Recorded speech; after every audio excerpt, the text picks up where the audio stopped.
Jadi Yunani itu kan berbunyi seperti ini.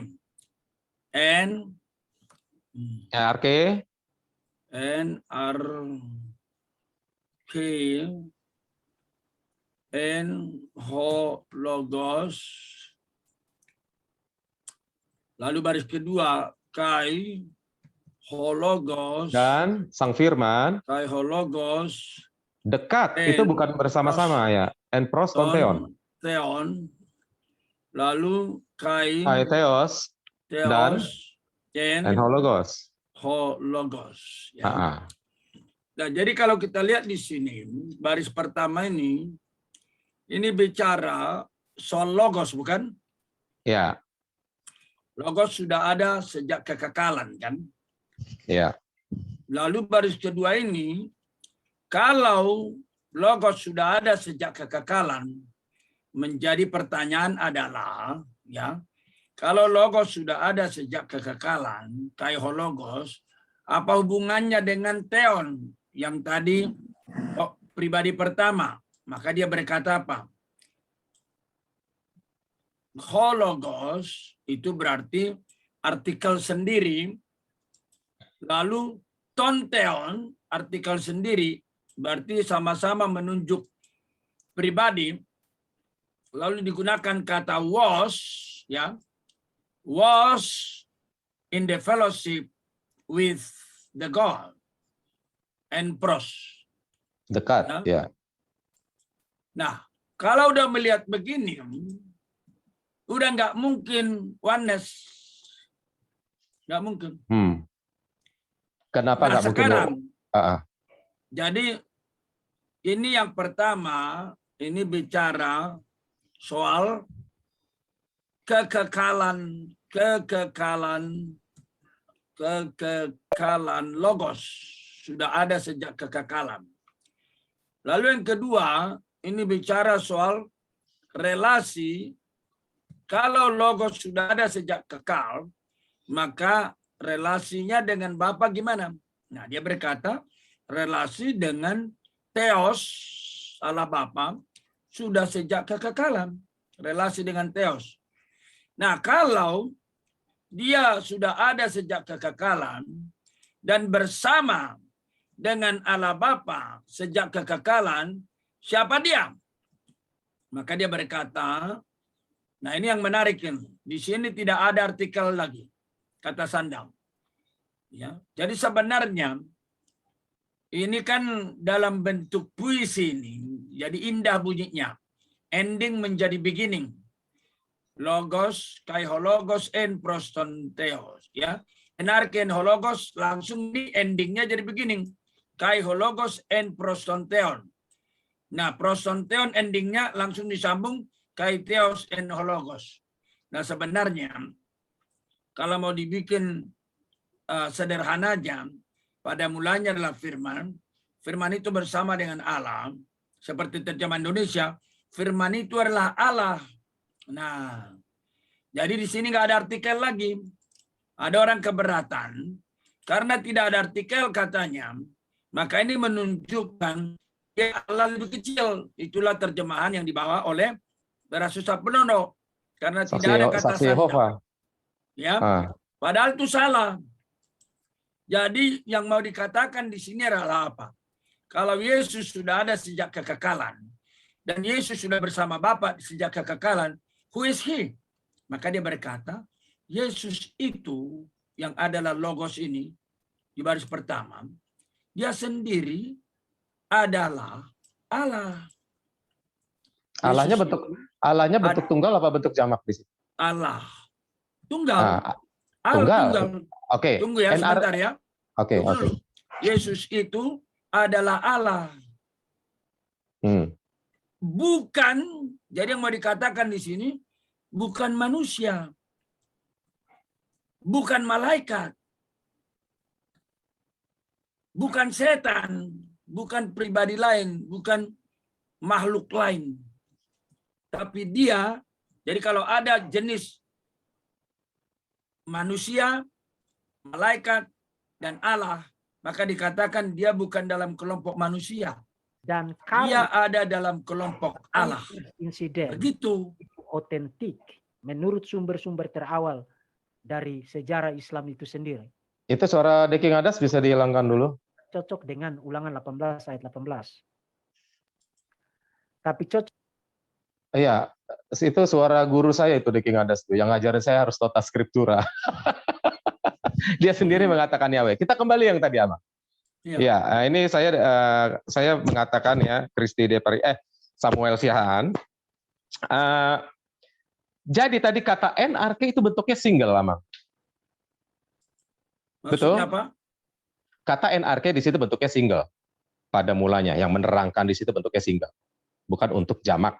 Sama seperti Beresit bara Elohim. Loh, untuk Tuhan. NRK itu kan bicara soal indah. Jadi nggak Iya. buat apa bicara jamak? Iya, bentuknya single di situ. Loh, memang indah buat apa jamak? Mana ada jamak dan bukan jamaknya inde? Oke. Itu kan bentuk kata Inde kan nggak bicara jamak sama tunggal. ada di situ, Amang. Kalau dilihat morfologi. Kalau dilihat morfologinya arke itu bentuk single. Tetapi dalam kajian bahasa gini, Amang, kalau kita mau tahu ini bahasa Yunani ini dia mentranslasi dari bahasa Ibrani sebenarnya. Jadi di sini diterjemahkan ke dalam bahasa Inggris secara leksikonnya, secara morfologi. Nah, jadi in the beginning was the word. The di situ bentuk single lagi. Oh iya, udah pasti dong. Pasti, Ini itu pasti single. Logos, ini dirinya logos. Siapa ini dirinya logos di sini? Allah itu sendiri. Allah mana? Ya Allah satu-satunya. Karena Sema Israelnya Allahnya satu. Lalu bagaimana menjelaskan hologos en prostonteon kalau Allah satu-satunya? Sebentar, Amang. Jadi kata logos jangan ditinggalkan kata honya. Di situ kita meminjam dalam terjemahan bahasa Indonesia dari Sanskerta adalah sang firman. Sang firman itu adalah julukan, nama. Sekarang gini, sang firman itu julukan. mulanya adalah sang firman. Oke, selesai. Ini firman ini bicara soal Yesus. Lalu? Ya, bicara soal Allah di situ, Amang. Yang adalah Yesus itu sendiri. Karena klausa ketiganya, ini nanti yang ketiga ini, sang firman itu juga adalah Allah. Oke. Terus the word was with God. Nomor 2 ini apa ini? Gimana menjelaskan nomor 2? The word was with God. Hologos, sang firman, and prostonteon. Jadi di situ bentuk single lagi teon, artinya kepemilikan Allah itu sendiri. Jadi with God itu bukan bersama-sama. Pros itu dekat. Ya sekarang. Kalau bersama-sama jadi memberikan kesan ada dua oknum. Kalau bersama-sama preposisinya. Sekarang gini, hologos ini mengacu ke siapa? Ya mengacu kepada Allah itu di klausa ketiga yang adalah Yesus itu sendiri. Dia menjadi manusia di ayat 14. Terima kasih. Menjadi daging. Terima kasih. Tonteon ini mengacu ke siapa? Ya ke Allah itu sendiri. Ke Allah itu sendiri satu-satunya. Shema Israel. Jadi Bapak Samuel belajar aja lebih bagus. Jadi kalau Bapak belajar the watch together with the watch itu bukan satu watch. Itu nggak ada kata together, Amang, di situ. And pros itu together. Pros itu dekat, pro, bukan bersama-sama. Pros itu silakan tanya Ibu Rita Wahyu, sastra Ibrani, atau pakai bahasa Yunani. Suruh saya mengajar ke Ibu Rita Wahyu, saya dokter biblika, masa suruh saya ke Wahyu? Kita bisa dong, kita wajar dong kalau kita mengambil literasi atau konfirmasi dari bukan hanya dari sepihak. Oke. Sekarang pro itu bukan bersama. Diterjemahkan di dalam bahasa Inggrisnya with, bukan together. Oh iya, with. Iya. With bukan together. Kalau with ya oke. Saya setuju sekarang. Ya, jadi the word was tadi Bapak bilang apa with ya? With, ya. With the God kan? With the God, ya. Nah, lalu the word ini satu diri. With the itu berarti diri lain dong. Lah kan hologosnya kan bukan hologos itu kan bukan substansi lain dari Allah. Hologos itu hanya gelar untuk Allah, sang firman. Salah. Oke, berarti di sini kita berbeda. Ya, berbeda dan salah. Kita berbeda. Ya. Ya. Maka Jadi di sini the word ini dialah yang menjadi manusia ayat 14. jadi bukan Allah itu sendiri. The word itu juga Allah, tapi Jadi ada bukan berapa Allah Allah? Bapa. Berarti ada dua Allah. Bukan dua Allah. Nah, Nah, dua di sini substansi. kesulitan Bapak memang. Nah, Allah Bapa, Allah Anak, Allah Roh, bagi kalian itu berarti 3 Allah. Padahal tidak. iya, Mang. Esensi daripada Allah itu memang Bapa, Anak, dan Roh sejak kekekalan. Iya, Sekarang masalahnya gini. begini, Mang. Sekarang gini, Pak Samuel punya tubuh, punya jiwa, punya roh. Betul. Ada 3 Samuel enggak? Enggak, 1 Samuel. 1 Samuel kan? Iya. Jadi 1 Samuel, ada tubuhnya Samuel, ada jiwanya Samuel, ada rohnya Samuel. Ada perkataannya Samuel. Kan? Ada perkataannya Samuel. 1 Samuel kan? Betul, bukan 3 pribadi. Jadi 1 pribadi karena kan? itu, tubuh bukan jiwa, jiwa bukan tubuh. Jiwa bukan roh, roh bukan jiwa, roh bukan tubuh. Jadi disinilah keberadaan yang esam. Nah, Betul. keberadaan Tritunggal Allah Bapa adalah pribadi Bapa. Allah Sebentar, Anak, Mang. pribadi Anak. Makanya Sebentar, ada the Logos was with the God. Karena bisa dibedakan, tapi tidak bisa dipisahkan. Kalau tidak bisa dipisahkan, ya Bapak itu sendirilah di dalam Anak. Kenapa susah? Jadi gini ya, kita akhiri aja ya, karena Bapak sudah kuat dengan pandangan oneness-mu, sehingga Yohanes 1 ayat 1 pun Bapak udah nggak bisa menerima. Begini, Amang, sedikit lagi dari saya. Kalau Amang memakai tadi analoginya, saya ada rohnya, ada dagingnya, ada perkataannya, ada jiwanya. Ini namanya oneness wannabe, Amang. Ini penjelasan oneness. Nah, maka saya yang ada rohnya, ada dagingnya, ada perkataannya, ada jiwanya, saya tetap 1 pribadi, bukan 3 pribadi. Itu, Amang. Nah, ini bukan penjelasan Tertullianus yang kamu pakai. Salahnya Bapak bilang yang disalib itu adalah Bapak. Itu Zakaria 12 ayat 10. Begitu. Zakaria 12 ayat 10. Jangan lari ke Zakaria. Loh, terus saya mau lari kemana, Mang? Di dalam teologi Yohanes, nggak pernah Yesus disamakan dengan Rasul. Bapa. Dalam Alkitab Perjanjian yang Baru sering dikatakan menurut nubuatan Nabi ini, menurut perkataan Nabi ini, kita harus mengacu kepada tanah. We agree with disagree. Selamat malam ya. Iya. Saya akan berikan penutupan perdebatan ini kepada Verbum Veritatis. Pak Verbum Veritatis akan diberikan waktu sama banyaknya dengan Pak Beni Irawan, yaitu 15 menit.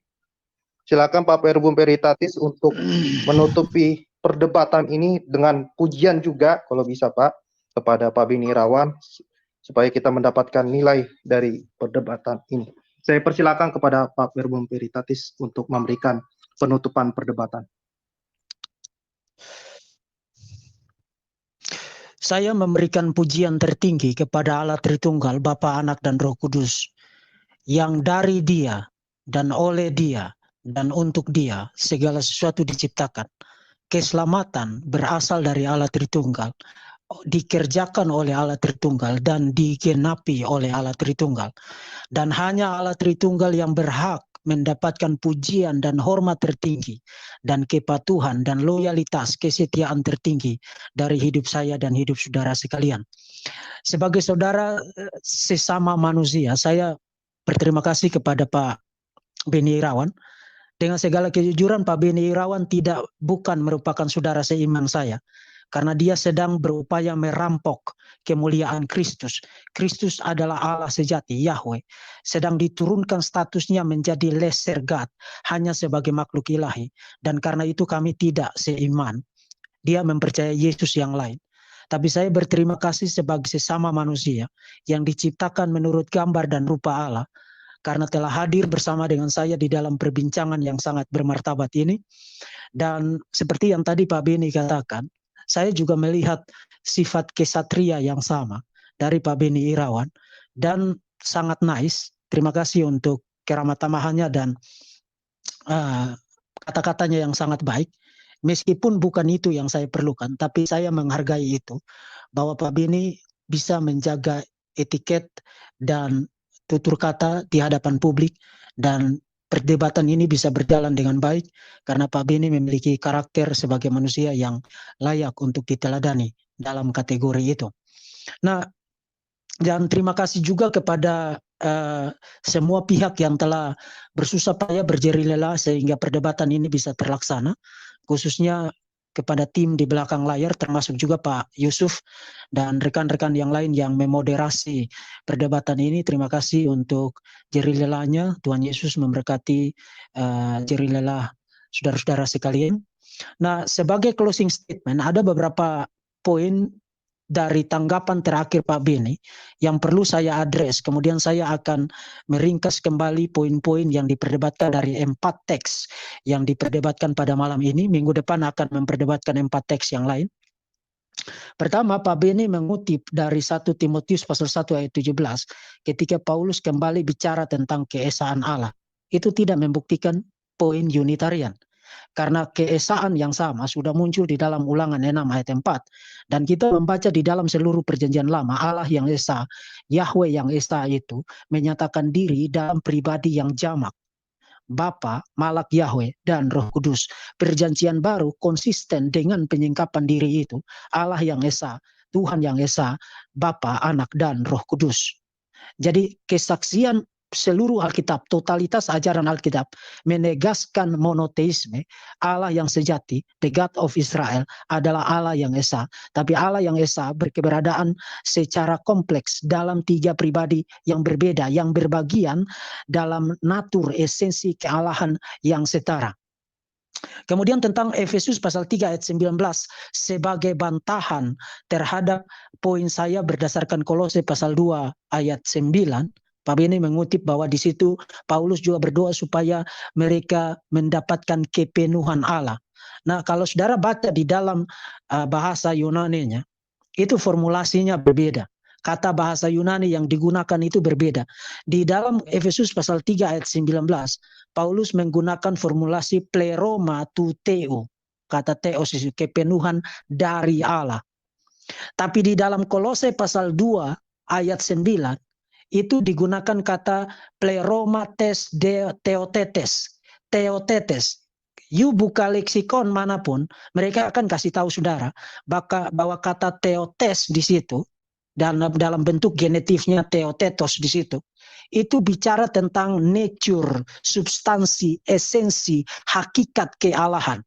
Jadi di dalam Kolose pasal 2 ayat 9, Paulus bicara tentang Yesus dalam wujud manusia, somatikos, bodily, tapi di dalam satu pribadi ini berdiam segala kepenuhan kealahan.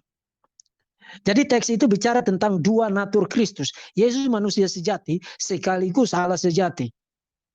Jadi teks itu Efesus pasal 3 ayat 19 bukan merupakan bantahan terhadap poin saya dari Kolose pasal 2 ayat 9 yang paralel dengan Kolose pasal 1 ayat yang ke-19.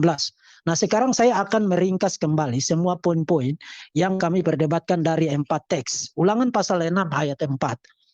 Itu bukan merupakan kontradiksi terhadap doktrin Tritunggal, melainkan menegaskannya. Karena doktrin Tritunggal percaya bahwa Allah yang sejati adalah Allah yang Esa. Dan itu ditegaskan di dalam Ulangan 6 ayat 4. Yahweh itu Esa, Yahweh Ehad. Dan Allah yang Esa itu berkeberadaan di dalam 3 pribadi yang berbeda. Dan kita mendapati itu di dalam presentasi mengenai siapakah Allah yang sejati itu. Di dalam seluruh perjanjian lama maupun di dalam seluruh perjanjian baru. Secara konsisten perjanjian lama mempresentasikan 3 pribadi yang menyandang hakikat yang sama, nama yang sama, yaitu Yahweh, Bapa, Anak, dan Roh Kudus. Di dalam perjanjian lama Bapa, Malak Yahweh, dan Roh Kudus. Nah, in case kalau saudara tanya, oke, bagaimana kita tahu Malak Yahweh adalah Yesus? Malaikat pasal 3 bicara tentang kedatangan malaikat perjanjian. Dan malaikat perjanjian menurut Hakim-Hakim pasal 2 ayat 1 adalah Malak Yahweh yang mengadakan perjanjian dengan Israel. Bahkan memberikan dekalog. kepada Israel melalui Musa. Dan malak perjanjian itulah yang menurut perjanjian baru datang dan itu diidentifikasi sebagai Yesus di dalam perjanjian baru. Jadi perjanjian lama, perjanjian baru itu bukan sahabat bagi Unitarianisme. Sebab seperti tadi di dalam eksegesi saya terhadap Ulangan 6 ayat 4. Para penganut Unitarianisme tidak bisa menjelaskan secara koheren penggunaan bentuk jamak yang subjeknya pasti adalah Allah Israel, kata kerja jamak, partisipal jamak, adjektif jamak di dalam perjanjian lama, yang subjeknya adalah Elohimnya Israel. Bagaimana seorang Unitarian, paham Unitarian, secara konsisten dan koheren mengakomodasi penggunaan bentuk plural tersebut.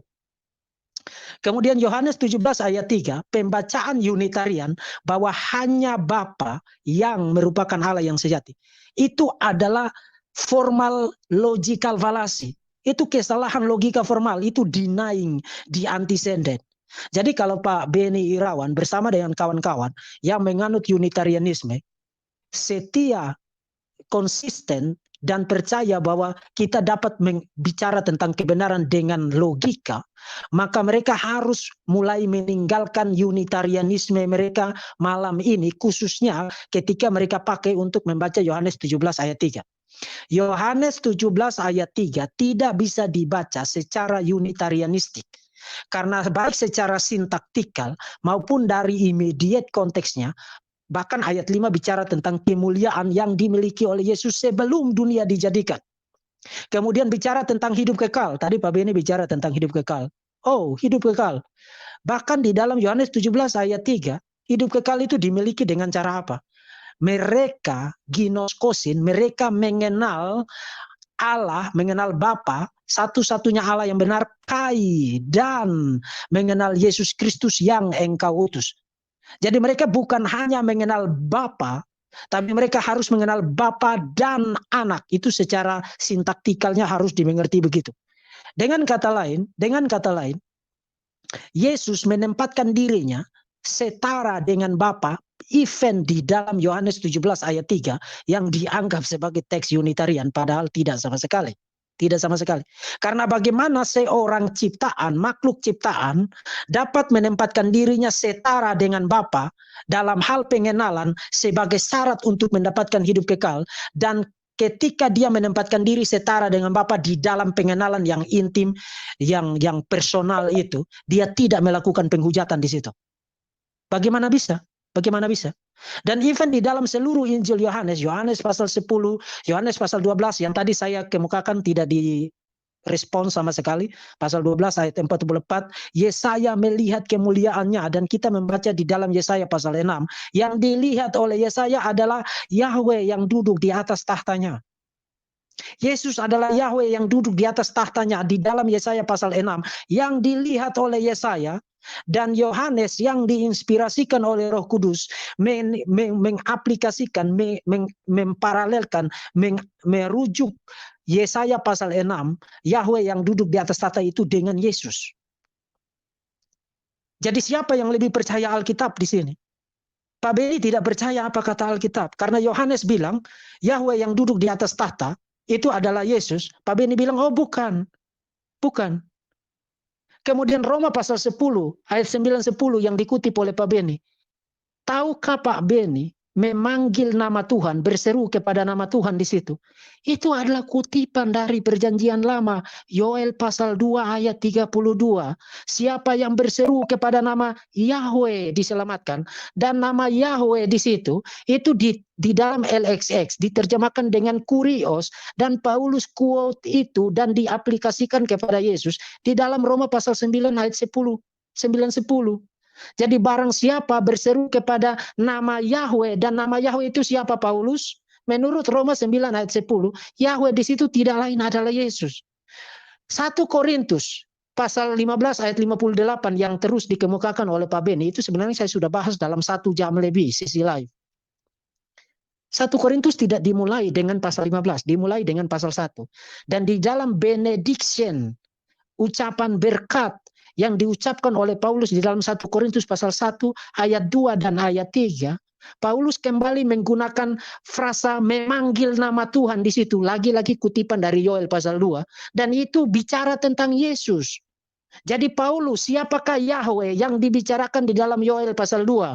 Paulus menjawab Yesus. Itulah sebabnya saya menyebut dia dengan sebutan Kurios. Jadi Kurios di situ bukan sekadar tuan atau penguasa atau pemilik atau arti yang lain yang muncul di dalam leksikon. Tapi Tuhan di dalam surat-surat Paulus, di dalam perjanjian baru, harus dimengerti sebagai Yahweh di dalam perjanjian lama. Kemudian Kolose pasal 1. Kolose pasal 1 ayat 15. Kolose pasal 1 ayat 15, kategorinya jelas. Hanya ada dua kategori pencipta dan segala penciptaan. Nah, kalau segala penciptaan, itu Yesus tidak termasuk di dalamnya karena dia adalah sang prototokos, maka Yesus secara logis di dalam immediate konteksnya pasti bukan ciptaan, wong dia yang menciptakan segala sesuatu. Dan di dalam seluruh Alkitab, penciptaan itu dilakukan hanya oleh Allah yang sejati. Dan kalau Yesus melakukan tindakan penciptaan, maka Yesus adalah Allah yang sejati. Karena event proposisi-proposisi seperti dia, en, eis, ex, itu bukan hanya digunakan untuk Yesus, tapi juga digunakan oleh Paulus untuk Bapa. Di dalam Roma pasal 11 ayat 36. Jadi mengatakan melalui Yesus segala sesuatu diciptakan tidak membuat Yesus secara ontologis, secara esensial, secara hakikat lebih rendah dari Bapa. Semua teks yang dikutip oleh Pak Beni Irawan itu ada dalam kategori fungsional. Diutus, diurapi, ada dalam kategori fungsional, tapi bukan kategori ontologis. Perjanjian baru, perjanjian lama membuatnya menjadi jelas. Yesus sehakikat setara dengan Bapa. Dan Roh Kudus juga disebut sebagai Yahweh di dalam perjanjian lama dan disebut sebagai Allah di dalam perjanjian baru. Sayang sekali kita tidak punya waktu dan saya cukupkan sampai di sini. Anda tidak dapat diselamatkan kecuali Anda percaya Allah yang benar. Dan Allah yang benar menurut totalitas kesaksian ajaran Alkitab, tota scriptura, adalah Bapa, Anak, dan Roh Kudus. Dan penyangkalan terhadap Yesus sebagai Allah yang sejati, Roh Kudus sebagai Allah yang sejati adalah penghujatan terhadap Allah yang benar. Dan saya berharap setelah perdebatan ini Pak Beni Irawan bertobat dan dibaptis di dalam nama Bapa, Anak, dan Roh Kudus. Tuhan Yesus memberkati saudara-saudara sekalian dan sampai jumpa minggu depan di dalam perdebatan sesi kedua.